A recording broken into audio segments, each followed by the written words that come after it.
जय हिंद दोस्तों, आप सभी का स्वागत है एक बार फिर से आपके अपने यूट्यूब चैनल यूनिक ज्ञान में। आज हम बीए थर्ड सेमेस्टर जियोग्राफी का चैप्टर 7 पढ़ेंगे, जिसमें हमें पढ़ना है गंगा एक्शन प्लान के विषय में, साथ ही साथ टाइगर प्रोजेक्ट के विषय में। इसके पहले हमने आपको 6 चैप्टर बहुत ही अच्छे तरीके से पढ़ा दिए हैं। अगर आपने नहीं देखे हों तो चैनल पर विजिट कीजिए, आपको प्लेलिस्ट मिल जाएगी BA third semester geography classes के नाम से। आपको वहाँ पर सिलेबस के साथ साथ चैप्टर वाइज सभी वीडियोस आपको देखने को मिल जाएंगी। सभी जो क्लासेस करा दी गई हैं उसका भी नोट्स, और जो भी अभी कराया जा रहा है उसके नोट्स जो है टेलीग्राम चैनल पर आपको भेज दिए जाते हैं, जिससे आपकी हेल्प होती है कि आप रिवीजन करना चाहें तो रिवीजन कर सकते हैं, या फिर अपना हैंड रिटन नोट्स बनाना चाहें तो आप अपना हैंड रिटन नोट्स बना सकते हैं। साथ ही साथ टेलीग्राम चैनल पर आपके विभिन्न यूनिवर्सिटीज़ के जो भी नोटिफिकेशन आते हैं आपको अच्छे से बताया जाता है, तो टेलीग्राम चैनल अवश्य ज्वाइन करें। पूरा लेक्चर देखने के बाद कोई भी डाउट रह जाता है तो आप कमेंट अवश्य करें, वीडियो को लाइक कर दिया करिए, अपने दोस्तों के पास शेयर कर दिया करिए। तो चलिए देखते हैं सर्वप्रथम हम गंगा एक्शन प्लान के विषय में। आपको नाम से ही गंगा नदी के बारे में सोचने का एक प्रकार से विचार आया होगा कि गंगा एक्शन प्लान में गंगा से रिलेटेड कुछ है।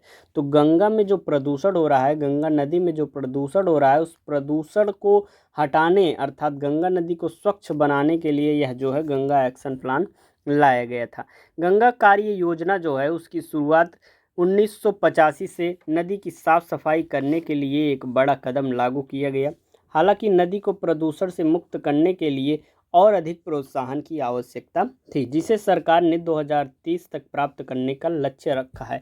हमारी जो गंगा नदी है इतनी प्रदूषित हो गई है कि उसको कम समय में और कम पैसे में इतना स्वच्छ नहीं बनाया जा सकता है, तो सरकार ने उसका एक लक्ष्य लिया है 2030 तक हम गंगा को जो है स्वच्छ बनाएंगे एकदम। Ganga clean India, clean India clean Ganga जो है एक प्रकार से लक्ष्य उन्होंने रखा हुआ है।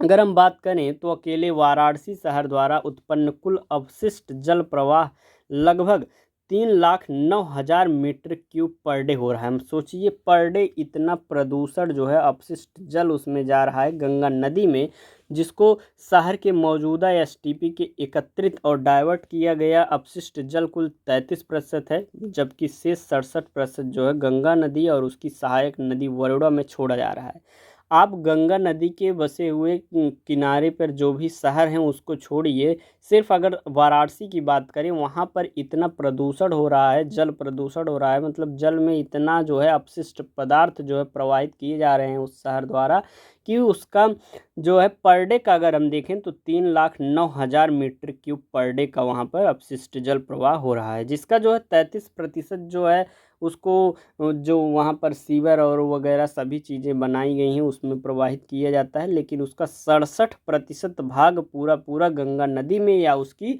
सहायक नदी जो वरुणा है उसमें छोड़ा जा रहा है। तो इस प्रकार से आपकी जो गंगा नदी है वह बहुत ज़्यादा प्रदूषित होती जा रही है, और उसी को बचाने के लिए गंगा एक्शन प्लान की शुरुआत जो है 1985 में की गई थी, और इसका लक्ष्य रखा गया है कि 2030 तक इसको पूर्ण एक प्रकार से स्वच्छ बना दिया जाएगा। गंगा एक्शन प्लान का एक प्रकार से 1986 में प्रारंभ हुआ था। गंगा प्रदूषण नियंत्रण परियोजना, गंगा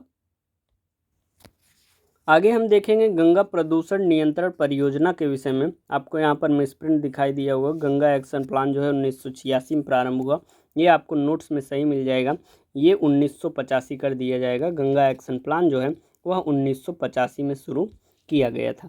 तो गंगा प्रदूषण नियंत्रण योजना के विषय में हम देख लेते हैं। ऋषिकेश से कलकत्ता के बीच गंगा नदी को प्रदूषण मुक्त करने के लिए केंद्रीय प्रदूषण नियंत्रण बोर्ड ने सन 1984 में पंचवर्षीय गंगा परियोजना कार्यक्रम बनाया, और इस कार्य हेतु सन 1985 ने केंद्रीय गंगा प्राधिकरण का गठन किया। गंगा के प्रदूषण को दूर करने के लिए गंगा एक्शन की शुरुआत की गई थी। जो केंद्रीय प्रदूषण नियंत्रण बोर्ड है उसने पंचवर्षीय योजना में, जो कि 1984 में बनाया गया कार्यक्रम था, उसके तहत केंद्रीय गंगा प्राधिकरण का गठन किया, और उसके अनुसार जो है गंगा एक्शन प्लान की जो है शुरुआत उन्होंने की हुई थी। इसके उद्देश्यों की बात करें तो इसके सबसे प्रथम उद्देश्य था अलग अलग स्थानों पर गंगा नदी के गिरने वाले गंदे जल के नालों के प्रवाह मार्ग को बदलकर जल शोधन संयंत्रों तक ले जाना, अर्थात जो सीधे गंगा नदी में जाकर गिर रही है उन्हें विभिन्न जल शोधन संयंत्रों तक ले जाया जाए और उस अपशिष्ट जल को, उस प्रदूषित जल को स्वच्छ बनाया जाए। अगर उसके बाद जो है गंगा में प्रवाहित किया जाए तो ज़्यादा सही रहेगा। दूसरा उद्देश्य क्या है? प्रदूषण करने वाले प्रमुख नगरों में विभिन्न स्थानों पर सीवर और शोधन संयंत्रों की स्थापना करना। सीवर बनाना, जो भी नगर हैं जहाँ पर जल प्रदूषित किया जा रहा है, जिसमें अपशिष्ट पदार्थ फेंके जा रहे हैं, उनको वहाँ पर सीवर बनाने का एक प्लान दिया गया और शोधन संयंत्र भी स्थापित करने के प्लान दिए गए। ये इसके उद्देश्य थे। आगे हम देखेंगे, इस योजना के समापन के समय तक गंगा प्रदूषण में सहायक आवासीय सीवेज प्रदूषण में 75% तक कमी करना। लक्ष्यों की पूर्ति हेतु स्तरीय कार्य। गंगा प्रदूषण नियंत्रण की इस समन्वित परियोजना के लक्ष्यों की पूर्ति के लिए 4 स्तरीय कार्यक्रम प्रस्तावित किया गया था। अर्थात कुल मिलाकर जल को प्रदूषित होने से रोकना, और जल अगर प्रदूषित है नगरों में, शहरों में, तो उसे सीवर लगाकर या फिर जल शोधन संयंत्र लगाकर उसको स्वच्छ करना ही गंगा एक्शन प्लान की एक आवश्यकता थी, एक उद्देश्य था हम मान सकते हैं, जिससे गंगा में जो भी प्रवाहित अपशिष्ट जल जा रहे हैं गंगा तक पहुंचने से पहले ही स्वच्छ हो जाएं, या फिर वह उन्हें वहां पर पहुंचने के बाद जल संयंत्रों द्वारा स्वच्छ कर दिया जाए। इस योजना के अंतर्गत गंगा के किनारे बसे शहरों और कारखानों में गंदे और जहरीले पानी को साफ करने के लिए प्लांट लगाए गए थे। जैसे कि जहाँ पर नदी के किनारे आपको अगर देखने को मिले कारखाने हैं, उसमें से बहुत ही जहरीले पानी, क्योंकि विभिन्न प्रकार की गैसों का प्रयोग वहाँ पर होता है, केमिकल्स का प्रयोग होता है, तो वह जल में मिलकर जो है आती हैं, प्रवाहित होती हैं, तो उनको नदी में पहुँचने से पहले ही उसे साफ करने के लिए प्लांट लगाए गए थे। और इनसे गंगा के पानी के शुद्धता स्तर पर थोड़ा सुधार हुआ, लेकिन गंगा में गंदगी का गिरना निरंतर जारी रहा, क्योंकि कितना भी सरकार कर ले, अगर आप उसके लिए सतर्क नहीं होंगे तो वह स्वच्छ नहीं हो पाएंगी। आप अगर जाते हैं, मान लीजिए घूमने, हमने देखा है कि जो प्रमुख स्थल है जहाँ पर गंगा आरती होती हैं, वहाँ पर भी लोग जो है प्रदूषण कर देते हैं, अर्थात कुछ खाते हैं उसके पैकेट्स वहाँ पर फेंक देते हैं। तो इस प्रकार से धीरे धीरे जो है गंगा जो है, कोई भी नदी हो वह गंदी हो जाती है, निरंतर उसमें आपको गंदगी जो फेंकने को मिल रहा है वह जनता ही है। गंगा एक्शन प्लान में जो है उत्तराखंड, उत्तर प्रदेश, बिहार, पश्चिम बंगाल और झारखंड राज्य शामिल किए गए थे। गंगा नदी को साफ करने के लिए निम्न उपाय भी बताए गए हैं। गंगा एक्शन प्लान में अगर आपको पूछा जाए कौन कौन से राज्य शामिल किए गए, तो उत्तराखंड, उत्तर प्रदेश, बिहार, पश्चिम बंगाल और झारखंड, अर्थात जहाँ जहाँ से गंगा जो है गुजरती है उन राज्यों को जो है उसमें शामिल किया गया है, जिससे गंगा के आसपास जो भी राज्य, नगर, शहर, गांव बसे हुए हैं वह प्रदूषण न फैला सकें और उनके स्वच्छ पानी को किया जाए। उनके उपाय की बात करें, नदी को स्वच्छ बनाने के उपाय की बात करें, तो नदी व नालों में कचरा डालने पर रोक। लोग अति कर देते हैं कि जितना भी मना किया जाए, परंतु वह कचरा जो है नदी नालों में फेंक देते हैं या फिर आसपास फेंकते हैं, और वह बहकर हवा से जो है वह जाकर नाली में गिर जाता है और नदी नालों में कचरा हो जाता है, और वही धीरे धीरे प्रदूषण फैलाता जाता है।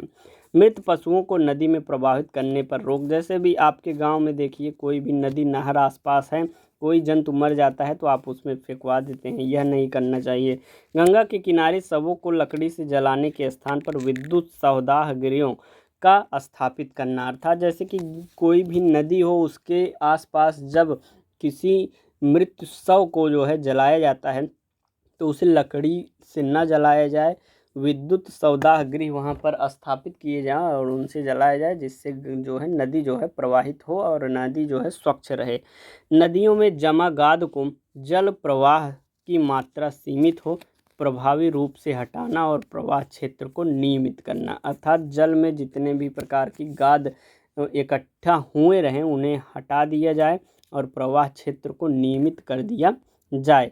टाइगर प्रोजेक्ट की बात करें, हमने जो है गंगा एक्शन प्लान को अच्छे से पढ़ लिया। अगर कोई भी डाउट हो तो आप अच्छे से हमें कमेंट करके पूछ सकते हैं।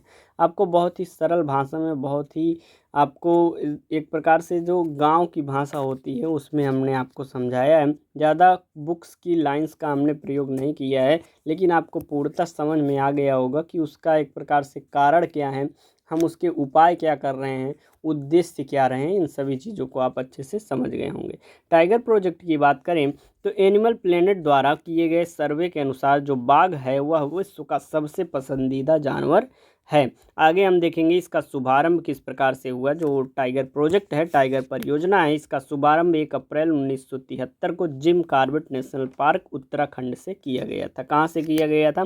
1 अप्रैल को 1973 को जो है Jim Corbett national park Uttarakhand से किया गया था, जिसका उद्देश्य क्या है? भारत में लुप्त होती टाइगर की प्रजातियों की सुरक्षा, संरक्षण एवं सर्वांगीण रूप से विकास करना था। अर्थात जो टाइगर हमारे बाघ हैं वह लुप्त होते जा रहे हैं, उन्हीं की रक्षा करने के लिए, उन्हीं को एक प्रकार से सुरक्षा देने के लिए टाइगर परियोजना जो है वह चालू की गई थी। यह कहाँ से चालू की गई थी? उत्तराखंड से चालू की गई थी। कैलाश सांखला जो है उन्होंने टाइगर प्रोजेक्ट का नेतृत्व किया था। कैलाश सांखला को जो tiger man of the India कहा जाता है। वर्तमान में देश के 18 राज्यों में 50 बाघ संरक्षण उद्यान जो है स्थापित किए गए हैं। क्षेत्रफल की दृष्टि से भारत का सबसे बड़ा राज्य जो है बाघ आरक्षित क्षेत्र नल्लामलाई पर्वत श्रेणी में स्थित नागार्जुन सागर आंध्र प्रदेश में है। वन्य जीव संरचना में बाघ जो है एक महत्वपूर्ण जंगली जाति है। वन्य जीव संरचना जो भी है उसमें बाघ जो है वो सबसे महत्वपूर्ण जो है एक महत्वपूर्ण जंगली जाति है। 1973 में अधिकारियों ने पाया कि देश में 20वीं शताब्दी के आरंभ में बाघों की संख्या अनुमानित 55,000 से घटकर 1827 रह गई है। सोचिए इतनी मात्रा में जो है बाघों का शिकार किया गया है, बाघों को मारा गया है। बाघों को शिकार क्यों किया जा सकता है? क्योंकि उसके जो भी पार्ट्स हैं, कुछ पार्ट्स हैं, उनका प्रयोग किस में किया जाता है? किया जाता है विभिन्न प्रकार के मेडिसिन्स में। इसलिए लोग बाघ को मारने कर उसका व्यापार करने लगे थे। बाघों को मारकर उनका व्यापार के लिए चोरी करना, आवासीय स्थलों को सिकुड़ना, भोजन के लिए आवश्यक जंगली उपजातियों की संख्या कम होना और उनकी हड्डियों की का एशियाई देशों में परंपरागत औषधियों में प्रयोग के कारण यह जाति जो है विलुप्त होने की कगार पर है। अब उनके आवासीय स्थल कैसे सिकुड़ गए? जैसे कि विभिन्न प्रकार के जो भी जंगल हैं उनको काट दिया गया। अब वो रहेंगे कहाँ? तो उनकी जो स्थल है, जो जहाँ पर आवास करते हैं वह तो जंगल ही तो है। अगर जंगल ही काट दिया जाएगा तो उनके रहने के स्थान जो है कम होते चले जाएंगे। तो आवासीय स्थलों का सिकुड़ता हुआ उनका चला गया। वह जो जानवरों को खाते हैं भोजन के लिए, उनके जो आवश्यक जंगली जातियां हैं वह अभी संख्या में कम हो गई। तो इन सभी कारणों से बाघ जो है धीरे धीरे विलुप्त होने की कगार पर पहुंच गई है। क्योंकि भारत और नेपाल दुनिया की 2/3 बाघों का आवास उपलब्ध करवाते हैं, अतः यह देश की शिकार, चोरी और गैर कानूनी व्यापार करने वालों के मुख्य निशाने पर है। अर्थात जो बाघ के पार्ट्स को चाहते हैं, बाघ का शिकार करना चाहते हैं, वो अपना टारगेट किसे बनाए हुए हैं? भारत को और नेपाल को। क्योंकि यही दो देश हैं जो बाघों का आवास बने हुए हैं। यहाँ पर बाघ जो है 2/3 भाग पर रहते हैं। 2/3 भाग पर नहीं, मतलब जितने भी बाघ के आवास हैं उसके 2/3 भाग जो है भारत और नेपाल में ही है। आगे हम देखेंगे राष्ट्रीय टाइगर संरक्षण प्राधिकरण है, NTCA। राष्ट्रीय टाइगर संरक्षण प्राधिकरण जो है वह पर्यावरण, वन एवं जलवायु परिवर्तन मंत्रालय के अंतर्गत गठित एक सांविधिक निकाय है जो वन्य जीव अधिनियम 1972 के तहत कार्य करता है। और यह जो वन्य जीव अधिनियम 1972 है इसे 2006 में संशोधित किया गया था। यह टाइगर रिजर्व से संबंधित राज्यों को केंद्रीय सहायता प्रदान करता है। इसके निम्नलिखित कार्य हैं। कौन कौन से कार्य इसके हैं? इसके 2 कार्य हैं। यह राज्यों द्वारा टाइगर रिजर्व संरक्षण के लिए बनाई गई योजनाओं को स्वीकृति देता है। यह जो गठन किया गया है, अगर किसी भी प्रकार से टाइगर रिजर्व करने के लिए, उसके संरक्षण के लिए योजना बनाई जा रही है, उसकी स्वीकृति कौन देगा? यही NTCA देगा। और इसका क्या कार्य है? यह भविष्य में संरक्षण के प्रयासों में गुणात्मक सुधार, आवास क्षेत्रों में सुधार आदि के लिए सूचनाएं जो हैं वह प्रदान करता है। तीसरा हम देखेंगे संरक्षण कार्यों में लगे हुए लोगों को अपने आप को सुरक्षित रखने के लिए प्रशिक्षण देता है। जैसे कि जो टाइगर को सुरक्षित करने के लिए वहाँ पर जो कार्यकारी लगे रहते हैं, जो भी व्यक्ति लगे रहते हैं, उनको प्रशिक्षण दिया जाता है कि आप कैसे टाइगर से बचकर रहेंगे। आप उनका सुरक्षा करने गए, वह आपको ही खा गया, ऐसा नहीं होना चाहिए। इसकी जो प्रशिक्षण है, इसकी जो शिक्षा है, इसकी जो ट्रेनिंग है वह NTCA देता है। एवं टाइगर रिजर्व को बेहतर बनाने के लिए अधिकारियों के कौशल विकास के कार्यक्रम वह चलाता है। भारत सरकार ने वर्ष 2010 में बाघों की निगरानी के लिए एक सॉफ्टवेयर आधारित प्रोग्राम जो है monitoring system for tigers intensive protection and ecological status जो है प्रारंभ किया। इस प्रणाली के जरिए वन्य कर्मचारियों की गश्त, वन क्षेत्र में अपराध से संबंधित आंकड़ों का संग्रह एवं विश्लेषण करना अत्यंत आसान हो गया। यह जो प्रोग्राम बनाया गया इससे लोगों पर वहाँ की जो भी आवासीय क्षेत्र हैं उस पर निगरानी रखी जाने लगी कि जैसे कि वहाँ पर कार्य करने वाले हैं कोई हंसी मजाक करते हुए कहीं और न चले जाएं, वह तैनात रहें, उन्हें जो ड्यूटी मिली है वह करते रहें, इसकी निगरानी इसके तहत की गई। साथ ही साथ जो भी गैर कानूनी एक प्रकार से कार्य वहाँ पर हों वह इस प्रोग्राम के तहत लोगों को पता चल जाता था। तो यह प्रोग्राम जो है एक प्रकार से बहुत ही अच्छा सिद्ध हुआ। WWF के अनुसार 2022 तक इनकी कुल संख्या 6400 होने की संभावना है, जो कि एक बड़ी उपलब्धि होगी। आवासों के विखंडन, शिकार, खाद्य पदार्थों की होती कमी एवं उनको संरक्षित करते समय होने वाले परिवर्तन के कारण बाघों की प्रजातियां जो है अत्यधिक प्रभावित हुई हैं, जिसके कारण इनकी संख्या में कमी आ गई है। वर्ष 1900 में जहां विश्व में बाघों की संख्या 1 लाख के लगभग थी, जो आज घटकर 4000 के आसपास है और इनमें से आधे से अधिक भारत में ही हैं। जो भारत में या विश्व में जो संख्या थी बाघों की वह 1 लाख से अधिक थी कब 1900 में, लेकिन आज जो संख्या है वह पूरे विश्व में 400 है और जिसका आधे से अधिक भाग जो है आधे से अधिक मतलब 2000 से अधिक बाघ जो है भारत में ही उपस्थित हैं और अन्य देशों को मिलाकर जो है 2000 वो हैं। 1993 में वैश्विक स्तर पर बाघों के संरक्षण के लिए दिल्ली में सम्मेलन हुआ, जिसमें वैश्विक टाइगर फोरम की स्थापना की गई। इसका मूल उद्देश्य क्या था? विश्व के सभी देशों के आपस में सहयोग द्वारा बाघों की रक्षा एवं संरक्षण को सुरक्षित करना। यह बाघ संरक्षण कार्यक्रम के अंतर्गत एक वैश्विक प्रयास है। वैश्विक टाइगर फोरम द्वारा चलाए जा रहे प्रोजेक्ट इस फोरम द्वारा बाघ संरक्षण के लिए निम्नलिखित कार्य करता है। कौन कौन से कार्य? सबसे पहला कार्य है बाघों की वह निगरानी करता है। प्रतिवर्ष भारत में टाइगर वॉच के अंतर्गत रूस का एक फील्ड ऑफिसर भारत के बाघ रिजर्व की स्थिति की जांच करने के लिए भारत आता है। दूसरा है ग्लोबल टाइगर रिकवरी प्रोग्राम की मॉनिटरिंग। यह फोरम जो है टाइगर प्रोजेक्ट जो है उसके अंतर्गत विश्व के सभी संबंधित राष्ट्रों को तकनीक एवं संस्थागत सहायता प्रदान करता है। यह सरकारी एवं गैर सरकारी संस्थाओं जो टाइगर संरक्षण के लिए कार्यरत हैं उनको तकनीकी वैज्ञानिक सहायता प्रदान करता है। अखिल भारतीय बाघ रिपोर्ट 2018 के अनुसार हम देखें तो भारत में बाघों की संख्या 2967। हिमालय की तलहटी में स्थित जिम कॉर्बेट नेशनल पार्क 1973 में टाइगर प्रोजेक्ट के तहत आने वाला भारत का पहला टाइगर रिजर्व बना।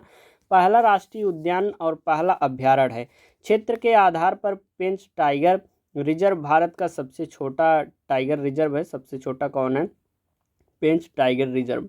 आगे हम देखेंगे जो कि महाराष्ट्र में स्थित है। नामदफा टाइगर रिजर्व विश्व का सबसे ऊंचा टाइगर रिजर्व है। Nagarjuna Sagar Srisailam tiger reserve Bharat का सबसे बड़ा बाघ अभ्यारण्य है और यह आंध्र प्रदेश में विद्यमान है। गुरु घासीदास टाइगर रिजर्व जो है भारत के नवीनतम टाइगर रिजर्व में आता है और national tiger conservation authority NTCA द्वारा गुरु घासीदास नेशनल पार्क और तमोर पिंगला वन्य जीव अभ्यारण्य के संयुक्त क्षेत्र को भारत के 53वें टाइगर रिजर्व के रूप में नामित करता है।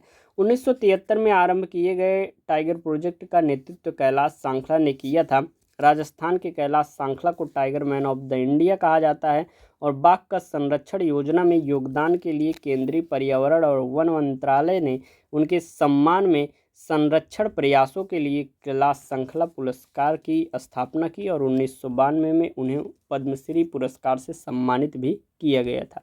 तो ये आपका चैप्टर है जो कि एक प्रकार से समझने योग्य बातें तो थी जो कि अब आपको बताई गई, साथ साथ रटने योग्य भी थी जो कि आपको बताई गई। अगर कोई भी डाउट हो आपके मन में इस पूरा चैप्टर को देखने के बाद तो आप पूछ सकते हैं। PDF नोट्स आपको अवेलेबल हो जाएंगे टेलीग्राम चैनल पर, उसको ज्वाइन कर लीजिए।